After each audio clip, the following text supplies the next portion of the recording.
President Zelensky vows to respond to every blow made by Russia as Moscow's forces once again intensify shelling. After another night of demonstrations, France braces for Black Thursday as anger over forced-through pension reform shows no sign of let-up. Despite turmoil in the banking system, the US Federal Reserve continues its fight against high inflation with another interest rate hike.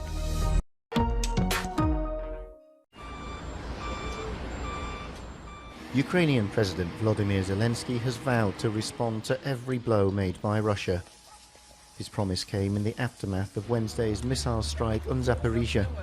At least one person was killed and 33 wounded by strikes on 2 residential buildings.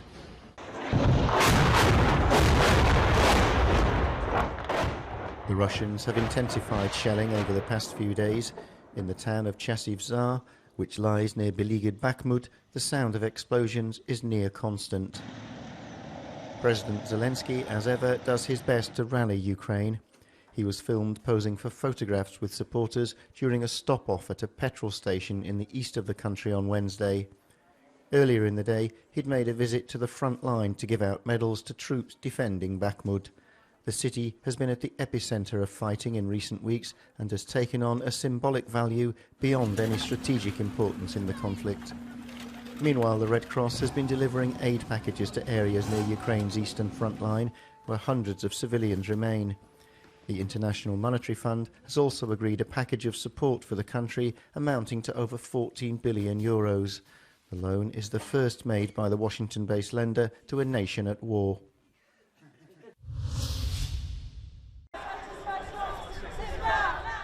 More demonstrations in Paris and other cities across France as the anger over forced-through pension reform shows no sign of abating.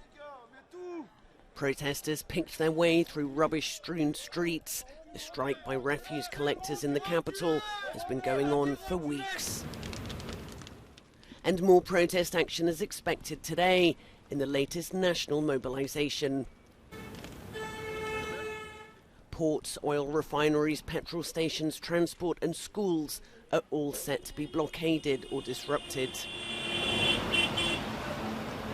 In a televised interview on Wednesday, French President Emmanuel Macron defiantly vowed to push through the controversial hike in the pension age to 64, saying he was prepared to accept unpopularity in the face of sometimes violent protests. Je vous le dis en responsabilité, moi je ne cherche pas à être réélu, je ne le peux pas constitutionnellement. Mais entre les sondages et le court terme et l'intérêt général du pays, je choisis l'intérêt général du pays. Et s'il faut derrière endosser l'impopularité aujourd'hui, je l'endosserai. While Macron says his reforms are not a luxury but a necessity, unions, opposition politicians and other opponents are insisting they want the retirement measures withdrawn and are willing to support Black Thursday to get their way. In the face of a banking crisis and still high inflation, the US Federal Reserve has opted to raise its key interest rate by 0.25% to 5%. The hike was smaller than the 0.5% some analysts had expected, and Fed Chairman Jerome Powell hinted that the months of consecutive rises may be coming to an end. He also tried to reassure markets about US financial institutions after recent trouble at regional banks, saying the country's banking system was sound and resilient, underpinned by strong capital and liquidity. Migration control has returned top of the EU's policy agenda, with leaders meeting in Brussels to discuss how to manage migrant flows following an increase in irregular arrivals. In Italy alone, arrivals have more than doubled in the first months of 2023 compared to the same period last year.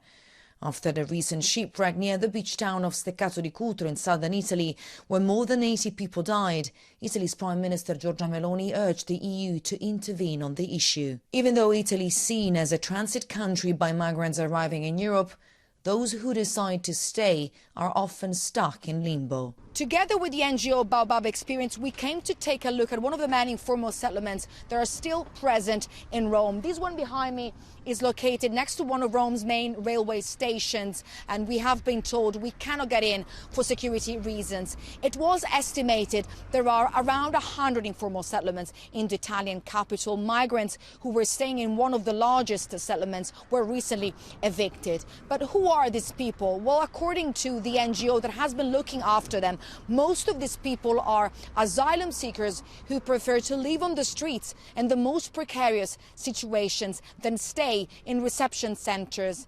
Beyond the fence, several tents can be seen in the distance. As we stand outside, a few people walk in and out of the site. Le persone si trovano ad essere inserite in centri di accoglienza straordinaria fatiscenti, in condizioni di sovraffollamento, di condivisione di servizi igienici in diverse persone e anche di spazi di dormitori sovraffollati e in condizione di nessun tipo di servizio a supporto della persona. È meglio stare in una tenda in mezzo ad un parco perché quantomeno si è liberi e quantomeno si è in condizioni igieniche che sono dignitose. Baobab Experience has managed to take a few migrants off the streets. We meet Hamdi. He arrived in Italy from Tunisia 2 years ago. He considers himself lucky to have escaped the worst. Non mi devo fermare per strada. O vado, non so, perché il 90% dei ragazzi che dormono per strada poi vanno a spacciare. Perché è l'unica selezione.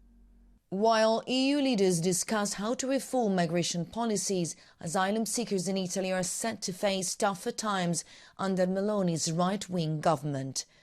Giorgio Orlandi for Euronews in Rome.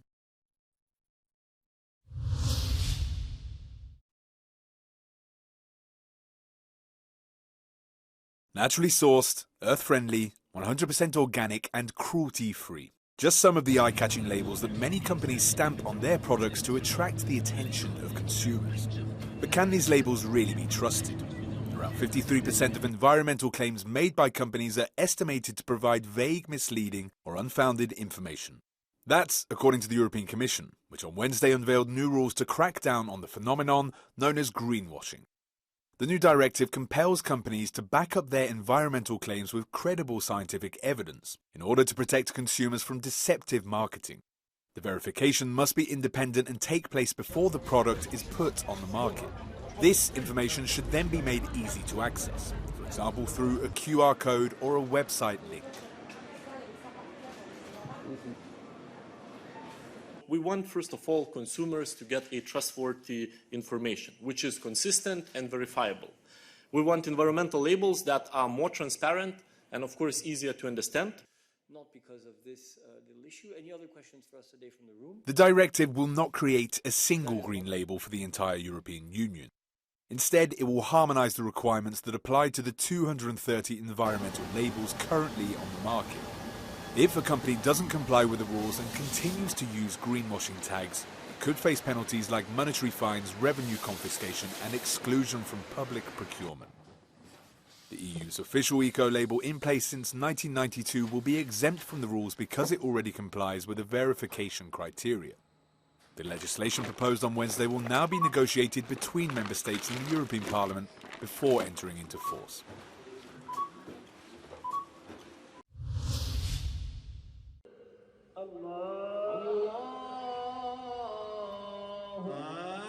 Crowds of Muslims gathered in Jerusalem's Al-Aqsa compound for evening prayers as the faithful prepare for the start of the month of Ramadan.